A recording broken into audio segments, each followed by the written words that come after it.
Now, Kenya is set to save money on research and data collection for agriculture, vegetation cover, and disaster management, which it ordinarily has to buy from other countries, and expensively so. This much-needed saving and added value is courtesy of Kenya's launch of a nanosatellite into space, the country's first 3U Earth observation satellite, which has been christened Taifa 1. This groundbreaking event is set to take place in less than 12 hours at SpaceX's center in Florida in the United States. The Kenya Space Agency says this launch will be a stepping stone into the development of Kenya's space capability. Here now is the report produced by the Nation Media Group's Amina Wako and the voiceover done by Zainab Wandati. Something of monumental importance to Kenya will, at 9:44 a.m. Tuesday morning, break free from the gravitational pull of the Earth's surface and head to a place 550 kilometers above the planet, where it will spend the next couple of years looking down on Kenya and collecting data. It is the launch of the Taifa 1 Earth observation satellite. Taifa 1 satellite is an Earth observation satellite.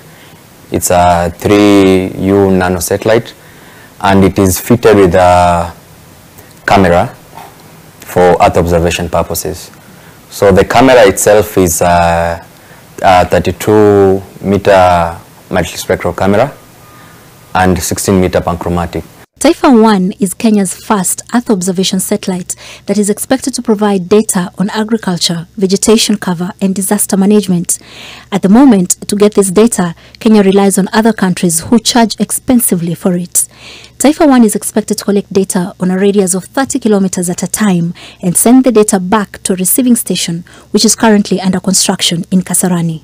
This particular camera, it is able to detect vegetation and have our geospatial engineers now work with the Earth observation data to come up with the crop yield predictions and also assist in analyzing the vegetation in order to notice whether a crop is withering or it is operating in optimal conditions. The journey leading to the launch of Taifa 1 has taken slightly over 2 years, marking a significant milestone in Kenya's space program. However, the path has not been without challenges, which have led to the creation of valuable partnerships. Kenya as a country, we had the personnel to do the work, but we lacked a number of infrastructure. Through Taifa 1, the team was able to design and come up with the engineering model, but for the final development of the spacecraft, we worked with our partners, that is a partner in Bulgaria by name Nanosat, who have the facility to manufacture the actual satellite. Although Kenya has a launch site in Malindi, it will not be used to launch Taifa 1. In fact, the site has not been used to launch any spacecraft for decades and is currently only used to monitor launches from North America. Taifa 1 would be launched from California, USA. Launch? We do not have a launch service provider locally. So we had to partner with another entity, in this case, ExoLaunch, who provide what we call ride-share services using SpaceX Falcon 9 launch vehicles. Equally, the satellite gave us a room to partner with another entity to provide insurance. We realized that locally there is no insurance firm that do space insurance services.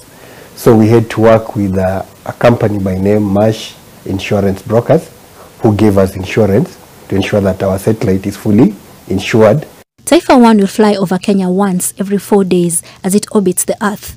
However, its cameras are programmed to switch off every time it leaves Kenya's borders. And our area of interest is Kenya.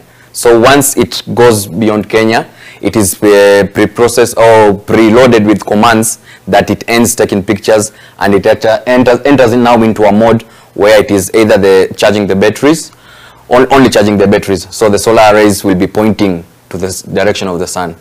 Measuring the success of something being done for the first time can be challenging because there are no previous benchmarks to compare against. So how will the success of Taifa 1 be measured?